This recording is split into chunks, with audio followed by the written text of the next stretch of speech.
नमस्कार, मैं प्रिया राज। आप देख रहे हैं आर्यव्रत टाइम्स। आपको बता दें कि प्रधानमंत्री नरेंद्र मोदी 9 जून यानी सोमवार को अपने तीसरे कार्यकाल का पहला साल पूरा करेंगे, जिसको लेकर राजनीति में हलचल आज से ही तेज हो चुकी है। ऐसे में प्रधानमंत्री नरेंद्र मोदी बतौर प्रधानमंत्री 11 साल पूरे कर चुके हैं। उन्होंने प्रधानमंत्री की शपथ 26 मई को ली थी। हालांकि प्रधानमंत्री पद की तीसरी बार शपथ 9 जून को ली थी। ऐसे में सोमवार को उनके तीसरे कार्यकाल का पहला साल पूरा होगा। 2024 के लोकसभा चुनाव में बीजेपी अपनी दम पर बहुमत हासिल नहीं कर पाई थी, लेकिन तब राजनीतिक विशेषज्ञों का यही मानना था और अनुमान भी व्यक्त यही किया जा रहा था कि पीएम मोदी अब राजनीतिक तौर पर कमजोर हो गए हैं। लेकिन पिछले एक साल के 12 महीनों पर नजर दौड़ाएंगे तो पीएम मोदी पहलगाम आतंकी हमले की बड़ी घटना के बाद भी मजबूत बने हुए हैं। वे एनडीए में नानी फैक्टर यानी कि नायडू एवं नीतीश कुमार को साधने में न सिर्फ सफल रहे हैं, बल्कि उन्होंने विपक्षी एकता में कई सुराग कर दिए हैं। ऐसे में गुजरात में 13 साल तक मुख्यमंत्री रहे नरेंद्र मोदी चुनौती हो या फिर कोई आपदा, उसको अवसर के तौर पर देखते आए हैं। ऐसे में आप सभी ने देखा कि ऑपरेशन सिंदूर ने पूरे देशवासियों को एक बार फिर से साथ लेकर आया है।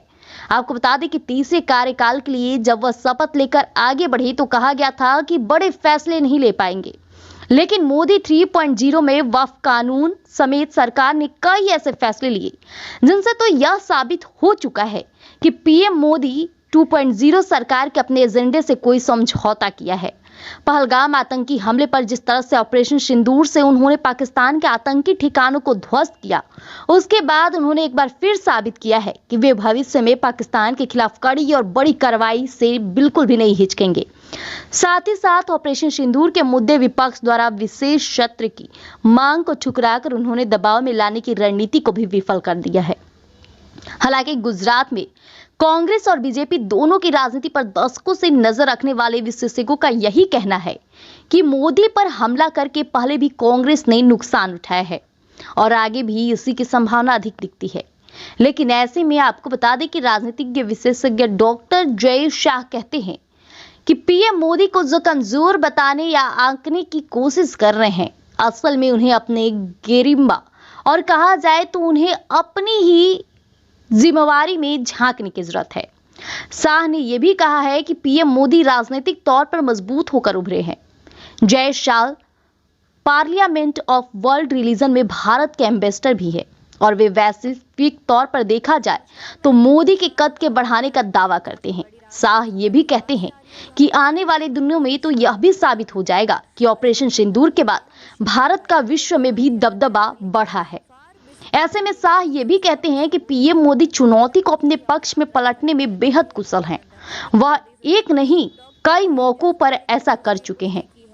सर्वदलीय प्रतिनिधि मंडल भेजने की कोई कितनी भी आलोचना करे, लेकिन सच्चाई यह है कि भारत ने ऑपरेशन सिंदूर पर सांसदों की टीमें भेजकर पाकिस्तान की तरफ से फैलाए जा रहे झूठे और नैरेटिव को झटके में तोड़ दिया है। ऐसे में इसका पूरा सराहनीय और श्रेय प्रधानमंत्री नरेंद्र मोदी को जाना है। ऐसे में उन्होंने प्रधानमंत्री नरेंद्र मोदी की कई कहा जाए तो कार्यों को समक्ष रखा है और ऐसे में जो तारीफों का पुल बांधना शुरू किए, इससे साफ प्रतीत हो रहा है कि मोदी 3.0 में कहीं ना कहीं प्रधानमंत्री नरेंद्र मोदी और भी सशक्त और मजबूत हो गए हैं, क्योंकि अब उन पर धीरे धीरे पूरे देशवासियों का भरोसा कायम होने लगा है। ऐसे में प्रधानमंत्री का कदम का पूरा देश समर्थन करता है। तो ऐसी अपडेट के लिए हमारे साथ जुड़े रहिएगा आर्यव्रत टाइम्स पर। धन्यवाद।